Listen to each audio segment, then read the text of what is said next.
Hello, आपका स्वागत है इस सीरीज़ के पार्ट 2 में जिसका नाम है मैनेजिंग स्ट्रेस। पार्ट 1 में हम थे गिरिगंगा में और आज पार्ट 2 में हम हैं नालदेहरा में। जिन्होंने पार्ट 1 नहीं देखा है वो पार्ट 1 ज़रूर देखें क्योंकि पार्ट 2 को समझने के लिए पार्ट 1 ज़रूरी है। जब हम नालदेहरा में होते हैं तो हम स्कूटर या टैक्सी नहीं रेंट करते, हम रेंट करते हैं एक घोड़ा।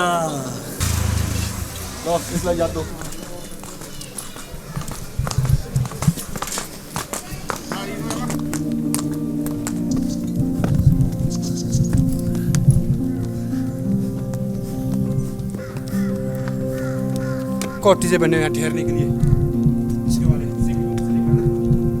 सेट तक के ये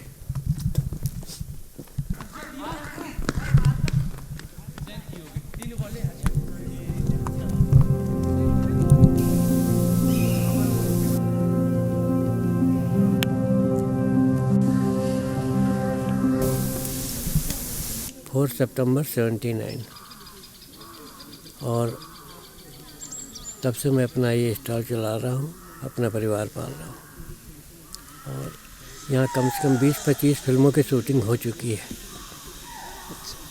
मेन पॉइंट यही है, ये नालदेहरा का फेमस गोल्फ कोर्स है। इसको लॉर्ड कर्जन ने 1905 में बनाया था, तब से ये गोल्फ कोर्स चला हुआ है। और उनकी बेटी का नाम था अलेक्जेंड्रा।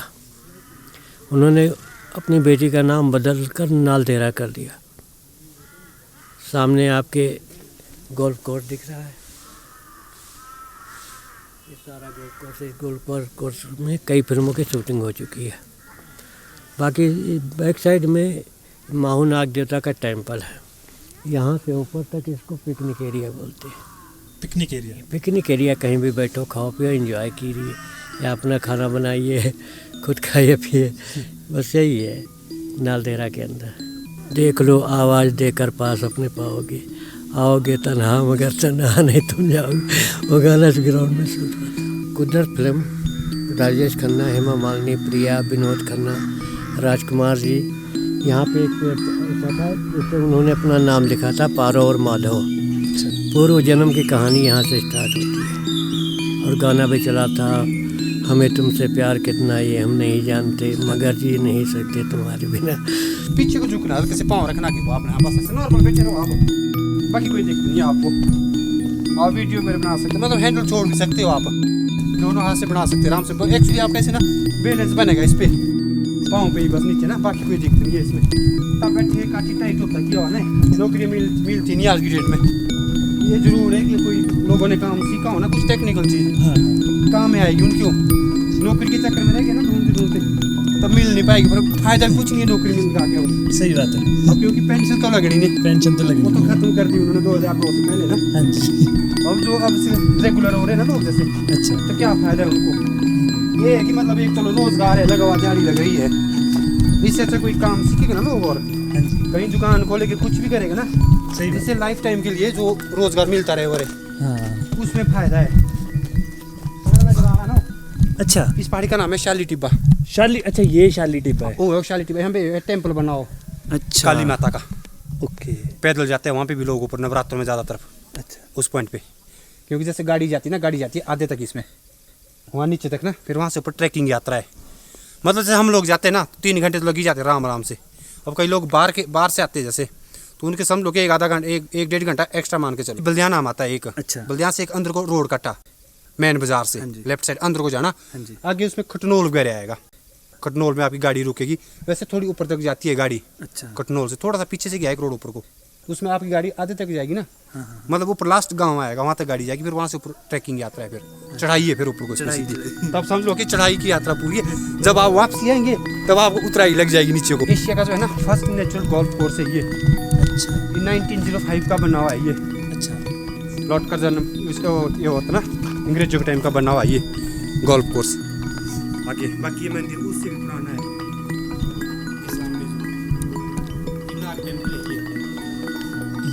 ये वाला नाग टेम्पल, ये वाला सामने नाग टेम्पल है ये। यहाँ पे ये इससे भी मतलब काफ़ी पहल का है, मतलब ये अंग्रेजों के टाइम को। जैसे गोल्फ कोर्स तो बना है ना अभी 1905 में, तो टेम्पल उससे भी पुराना ये बना हुआ यहाँ पे। अब इसकी लोग जो है ना जैसे पूजा वगैरह करते हैं, मतलब जब इसका होता है ना पूजने, यहाँ पे लोग गांव से आते हैं, मूर्ति आती है जैसे, तो यहाँ पे हर घर से एक एक आदमी आता है।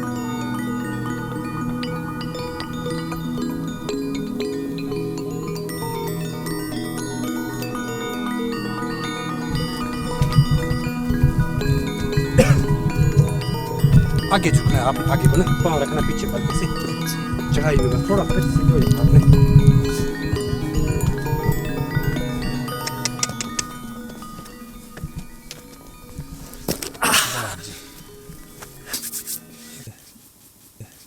तो दोस्तों हमने पार्ट 1 में देखा था कि स्ट्रेस क्या होता है। अब हम देखेंगे कि स्ट्रेस का मैकेनिज्म क्या है। स्ट्रेस के मैकेनिज्म में 3 चीज़ें होती है। पहला होता है स्ट्रेसर, दूसरा होता है स्ट्रेस रिएक्टिविटी और तीसरा होता है स्ट्रेन। कोई भी इंसिडेंट जो आपके अंदर फाइट और फ्लाइट रिस्पॉन्स को एक्टिवेट करे उसे कहा जाता है स्ट्रेसर। वो बायोलॉजिकल भी हो सकता है, वो सोशियोलॉजिकल भी हो सकता है, फिजियोलॉजिकल भी हो सकता है, साइकोलॉजिकल भी हो सकता है। दूसरी चीज होती है stress reactivity. Fight and flight response activate हो जाता है, उस टाइम पे क्या होता है, ब्लड प्रेशर बढ़ जाता है, मुंह के अंदर ड्राइनेस हो जाती है क्योंकि सलाइवा का प्रोडक्शन थोड़ा सा कम हो जाता है, ब्रेन वेव्स चेंज हो जाती है। ब्रेन वेव्स बहुत इंपॉर्टेंट। ब्रेन वेव्स क्या होती है, 2 तरह की वेव्स होती है जनरली, बीटा और अल्फा वेव्स। तो अल्फा वेव्स कम हो जाती है और बीटा वेव्स ज्यादा हो जाती है। पेट में हाइड्रोक्लोरिक एसिड का प्रोडक्शन बहुत ज़्यादा इंक्रीज हो जाता है, जिसकी वजह से यही इसीलिए जो स्ट्रेस ज़्यादा लेते हैं उनको पेप्टिक अल्सर्स होने के चांसेस ज़्यादा होते हैं। रेस्पिरेटरी रेट तेज़ हो जाएगा। रेस्पिरेटरी रेट क्यों तेज़ होएगा, क्योंकि जब स्ट्रेस होता है तो ब्रेन को ज़्यादा ऑक्सीजन की ज़रूरत होती है। जब हमारा फाइट और फ्लाइट रिस्पॉन्स चला होता है उस टाइम पे हमारी बॉडी ज़्यादा ऑक्सीजन मांगती है, हमारा ब्रेन ज़्यादा ऑक्सीजन मांगता है। ब्लड का ग्लूकोज लेवल काफ़ी ज़्यादा इंक्रीज कर जाता है। जैसे पुराने ज़माने में क्या होता था, फाइट और फ्लाइट रिस्पॉन्स कब होता था, जब उसके सामने कोई डेंजर आता था, कोई शेर आ गया, कोई जानवर आ गया, कुछ आ गया, उस टाइम पे बॉडी को बहुत एनर्जी की ज़रूरत होती थी। इसलिए क्या होता था, ग्लूकोज का लेवल जनरली इंक्रीज कर जाता था। इसीलिए आज भी जब स्ट्रेस होता है और एकदम फाइट और फ्लाइट रिस्पॉन्स एक्टिवेट होता है उस टाइम ब्लड में ग्लूकोज का लेवल या शुगर का लेवल इंक्रीज हो जाता है। यूरिनेशन रेट, सुसु करने का रेट ज़्यादा बढ़ जाएगा। क्यों? जनरली बॉडी फाइट और फ्लाइट रिस्पॉन्स के टाइम अपना सोडियम लेवल हाई रखती है, इसीलिए जो ज़्यादा स्ट्रेस में रहते हैं वो बार बार सुसु जाते हैं, टॉयलेट जाते रहते हैं। अब आता है मैकेनिज्म का तीसरा पार्ट, वो होता है स्ट्रेन, परमानेंट डिफॉर्मेशन। यही स्ट्रेन आगे क्या करता है, कई बार परमानेंट साइकोलॉजिकल चेंजेस भी करता है, परमानेंट फिजियोलॉजिकल, जैसे कि स्ट्रेस की वजह से कई कहते हैं ना कई बीमारियां होती है, जैसे कि अभी बताया आपको HCl इंक्रीज होने से क्या होगा, अल्सर हो सकते हैं। तो उसी वजह से इस तरह की काफ़ी सारी बीमारियां हो सकती है आने वाले टाइम में स्ट्रेस की वजह से। तो वो क्या होता है, स्ट्रेन। कई बार टेंशन होती है, कोई ज़्यादा प्रेशर पड़ जाए किसी ऊपर, आदमी को ऊपर, या कोई काम करना हो, कुछ भी करना हो, कोई भी कहीं गांव में या कहीं खेतों में कोई काम भी करना हो, जैसे खेती बाड़ी होते हैं हमारे ना, या घर में बोलते कि आज छुट्टी कर लो, तो कई बार ये हो जाता है कि कब काम खत्म हो जाएगा, कब नहीं होगा। ये इधर गाँव के नीचे ना पूरा ये विलेज व्यू,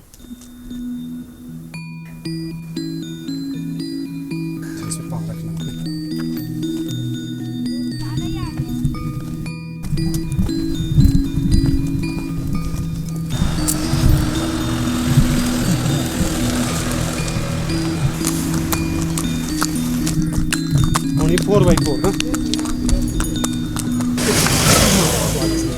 थैंक यू जी। क्या हमें फाइट और फ्लाइट रिस्पॉन्स की आज के ज़माने में भी ज़रूरत है? क्या ज़रूरत है? कुछ एग्जांपल्स देखो, जैसे कि पुलिस वालों को क्या है कि रोज़ के रोज़ ऐसे ऐसे डेंजर्स एनकाउंटर करने पड़ते हैं। आर्मी वालों को रोज़ के रोज़ हर दिन उन्हें ऐसे ऐसे डेंजर्स एनकाउंटर करने पड़ते हैं जहां उन्हें इमीडिएट फाइट और फ्लाइट रिस्पॉन्स की ज़रूरत पड़ती है, ताकि उन्हें इमीडिएट एनर्जी मिले, उनका ऑक्सीजन इंटेक ज़्यादा हो, वो लड़ सके उस सिचुएशन से। पुराने ज़माने में सामने से खतरा आता था, उस टाइम शेर आता था, आजकल गुंडे आते हैं। इसीलिए हमें ज़रूरत है मैनेजमेंट की, कि कब आपको अपने फाइट और फ्लाइट को एक्टिवेट करना है और कब आपको नहीं करना है।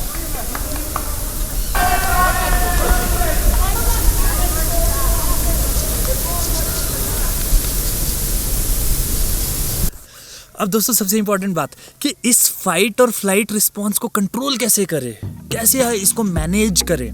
तो एक एग्जांपल लेते हैं, जैसे कि जो जॉगिंग करने वाले लोग होते हैं, जो स्पोर्ट्समैन होते हैं, एथलीट्स होते हैं, वो क्या करते हैं, वो हर दिन एक्सरसाइज कर रहे हैं, प्रैक्टिस कर रहे हैं, खूब दौड़ते हैं, हर दिन 10-10 15-15 किलोमीटर दौड़ रहे हैं। तो अगर उनको किसी दिन एकदम से कोई हैवी काम करना पड़ा या कहीं जहाँ स्टेमिना की ज़रूरत है, तो उनका सांस जल्दी नहीं फूलेगा, वो काफ़ी देर तक उसको रेजिस्ट कर सकते हैं और काफ़ी दूर तक दौड़ सकते हैं, कंपेरेबल टू जो कि रोज़ एक्सरसाइज नहीं कर रहे या जो कि रोज़ रनिंग नहीं कर रहे। यही चीज़ माइंड में भी होती है।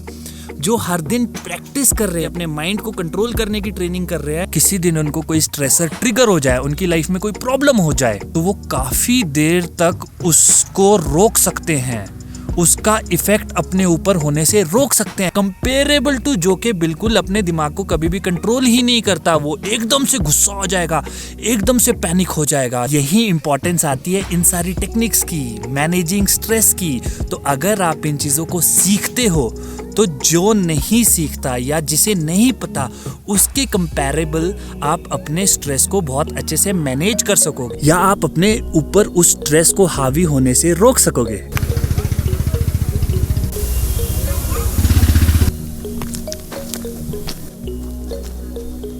एक बहुत इंपॉर्टेंट चीज, क्या सिर्फ मेडिटेशन या ट्रेनिंग से स्ट्रेस को रोक सकते हो? नहीं, हमें एक चीज बहुत जरूरी और वो है इंटरनल वैल्यूज, संस्कार। जब इंटरनल वैल्यू हमारे अंदर ये होगी कि नहीं, हमें शांत रहना है, हमें खुश रहना है, तभी हम इस चीज को कंट्रोल कर सकते हैं। अगर आपकी इंटरनल वैल्यूज करेक्ट नहीं होगी, तो आपकी इंटरनल वैल्यूज और माइंड आपस में लड़ते रहेंगे और उनमें आप खुद ही कंफ्यूज हो जाओगे। दोस्तों, क्या स्ट्रेस हमेशा बुरा होता है? क्या स्ट्रेस इतना गंदा है? स्ट्रेस के दो प्रकार होते हैं। एक होता है डिस्ट्रेस, जिसकी कि हम जनरली बात करते हैं। एक होता है यूस्ट्रेस। डिस्ट्रेस क्या होता है? जिसका कि आपको नुकसान होता है। और यूस्ट्रेस क्या होता है? जिसका कि आपको फायदा होता है। कंसीडर करो हमारा कल एक एग्जाम है और हम बिल्कुल भी स्ट्रेस नहीं ले रहे, हम बिल्कुल टेंशन नहीं ले रहे कि यार एग्जाम है, कोई चक्कर नहीं है ना। तो क्या होगा? हम पढ़ेंगे ही नहीं, हम तैयारी नहीं करेंगे। वैसे ही कोई भी सिचुएशन है, कोई हमें काम करना है, अगर हम उसके बारे में बिल्कुल भी नहीं सोचते, तो हम क्या करते हैं, हम उस काम को अच्छे से करेंगे ही नहीं, हम उस पर एफर्ट्स नहीं डालेंगे। इसलिए कुछ हद तक स्ट्रेस अच्छा होता है, और जो वो अच्छा स्ट्रेस होता है उसको बोलते हैं हम यू स्ट्रेस। उस स्ट्रेस से ऊपर अगर वो स्ट्रेस और ज्यादा बढ़ जाए, तब आपको प्रॉब्लम हो जाएगी, तब मुझे प्रॉब्लम हो जाएगी, तब हमें प्रॉब्लम हो जाएगी। आपने देखा होगा, अगर हम उस एग्जाम की टेंशन एक लेवल से ऊपर हम उसके बारे में सोचना स्टार्ट करते हैं, तो हमसे पढ़ाई नहीं होती। हम स्ट्रेस में इतना चले जाते हैं कि वो परफॉर्मेंस बिल्कुल ख़त्म हो जाती है। यार पता नहीं कैसा पेपर आएगा, पता नहीं पास होएंगे, फेल होएंगे, या परसेंटेज अच्छी आएगी, कम आएगी। उससे क्या होता है, कॉग्निटिव परफॉर्मेंस कम हो जाती है और इंसान की सोचने समझने की ताकत थोड़ी सी कम हो जाती है, उसका इमोशनल सेंटर एक्टिवेट हो जाता है। इसीलिए आपको किसी भी चीज़ में अपनी मैक्सिमम परफॉर्मेंस के लिए सिर्फ यू स्ट्रेस रखना है, डिस्ट्रेस नहीं रखना है। और हमें ये पता होना चाहिए वो यू स्ट्रेस डिस्ट्रेस में कहाँ कन्वर्ट हो रहा है। वो कब पता चलेगा? जब हम इस चीज़ की हमेशा प्रैक्टिस करेंगे, हम अपने आप को इंट्रोस्पेक्ट करेंगे। तो दोस्तों, आज की वीडियो को ख़त्म करने से पहले हम एक लास्ट चीज़ डिस्कस कर लेते हैं, जो कि हमने अभी यू स्ट्रेस और डिस्ट्रेस की बात की है। इसी का एक ग्राफ है जिसे कहा जाता है ह्यूमन परफॉर्मेंस कर्व। इसको हॉरिजॉन्टल एक्सिस पे देखो तो स्ट्रेस इंक्रीज हो रहा है और वर्टिकल एक्सिस पे परफॉर्मेंस इंक्रीज हो रही है। तो दोस्तों, जैसे हमारा स्ट्रेस इंक्रीज हो रहा है up till point O dash, तो यहाँ तक देखोगे आप, परफॉर्मेंस आपकी इंक्रीज कर रही है। और जैसे ही ओ डैश पे पहुँचते हो, इसके बाद अगर ये स्ट्रेस बढ़े, ये हॉरिजॉन्टल एक्सिस में स्ट्रेस बढ़ेगा, तो क्या होगा? आपकी परफॉर्मेंस डाउन चले जाएगी। तो ये जो पॉइंट है, आपको अपना स्ट्रेस किस पॉइंट पे मैनेज करना आना चाहिए? ओ डैश पे। आपको इतना अपने दिमाग को कंट्रोल करना है कि आप अपने स्ट्रेस को ओ डैश तक ले जा सको और वहाँ से आगे बढ़ने ना दो। अगर आप ओ डैश पे उसको मैनेज करते हो, तो आप अपने किसी भी काम में मैक्सिमम परफॉर्मेंस को निकाल सकते हैं। लेकिन मोस्ट ऑफ द केसेस में क्या होता है, वो ओ डैश क्रॉस कर जाते हैं लोग आजकल।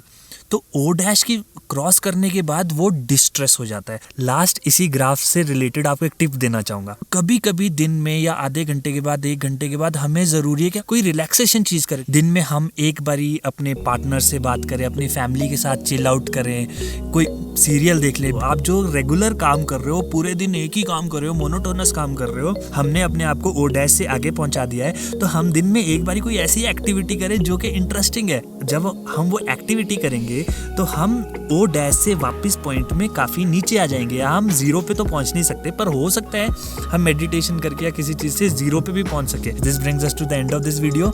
आज के लिए इतना ही काफ़ी है, तो इसको अच्छे से फॉलो करते रहे। जिन्होंने फर्स्ट पार्ट नहीं देखा है वो फर्स्ट पार्ट ज़रूर देखें, थर्ड पार्ट भी जल्दी आने वाला है। तो थर्ड पार्ट के लिए आप फर्स्ट पार्ट और सेकंड पार्ट अच्छे से देखें और इसको साथ साथ ही प्रैक्टिस करते रहें।